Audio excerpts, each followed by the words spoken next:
Hello again and welcome back to another one. And today we have a couple of topics to cover, from big news about Dr. Dre, more on the early 2000s Eminem wave that record label executives have since tried to replicate, and this time we gotta find out the pressure this put on rappers like Bubba Sparxxx. And in a recent interview, he spoke on Eminem's monumental impact that he failed to live up to and how this affected his career and more. And this has sparked reactions all over the place, as many on Twitter failed to understand his point, which is on expectations from the label, and we'll get to more on this in a bit. Today we also have a throwback from Mark Batson, who took to Twitter to share this a few hours ago. Once upon a time, many years ago, there were three musicians who loved this powerful art form called hip-hop. And when a user responded under, I'm guessing this was when M was ill and going through it, no disrespect intended, and he responded, was healthy as a horse, running miles, lifting weights and shooting baskets. So this looks to be the period when Relapse was getting made. And moving on, it's big news for Dr. Dre, as his classic album The Chronic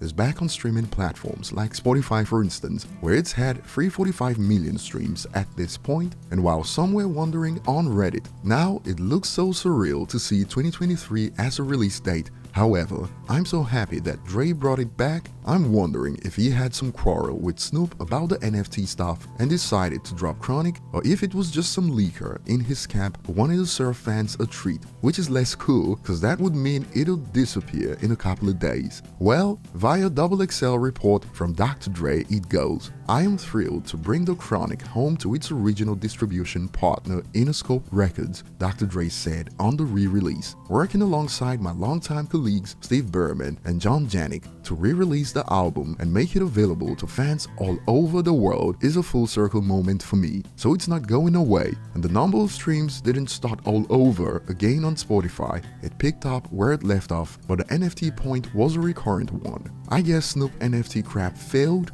lol. And moving on to the next point today, reports about Bubba Sparxxx from his recent interview with Vlad that sparked headlines like this: Bubba Sparxxx, I failed to live up to being the second coming of Eminem. And this has stirred some interesting reactions on social media so far, as many online have got it misconstrued as it was a discussion about the pressure due to expectations from Interscope executives when he got signed due to Eminem's success and how it affected his career. From Hip Hop DX's report, Bubba spoke about Timbaland. There was also a sales angle the super producer was pitching to Bubba, as he felt like he needed to do it to live up to the hype that Interscope had set and make up for lackluster sales of his debut album. This is the only way you're gonna sell 10 million, Timbaland said to have told Bubba. We gotta sell 10 million this time to get caught back up for us not doing the numbers we were supposed to do the first time.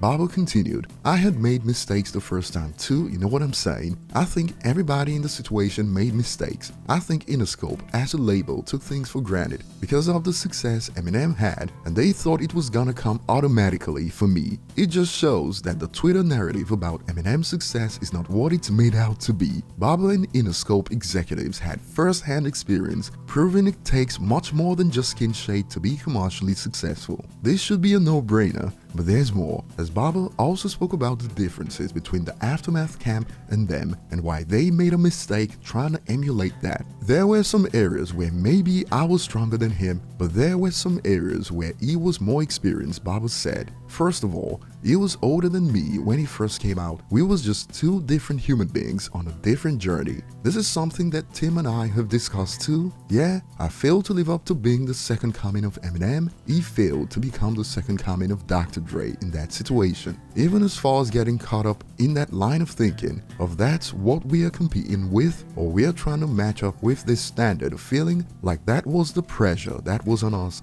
Though in that building, that's what it was looked at as, the two different teams almost competing, even though we was always cool with them. But even just feeding into that line of thinking was a mistake, a grievous error on our part, and we definitely fell short of that on the first album. And in reaction to this news, some have concluded, this what I be saying when y'all be saying Eminem only got so popular cause he white, why the rest of the white rappers ain't blow up then? And those who don't realize that this is about expectations from the label, they've reacted like this. No one ever expected or predicted it'd be the second coming of Eminem, laughing emojis. But as you heard, Bubba believes Interscope thought the commercial success was gonna be automatic. Labels exist to make as much money as possible, and if all it took was the right skin shade, like many would swear on Twitter, oh, if only it were that easy, Marge. why haven't they been able to recreate Eminem's success? Over to you guys, share your thoughts below. Thanks for watching. Like and subscribe if you enjoy content like this,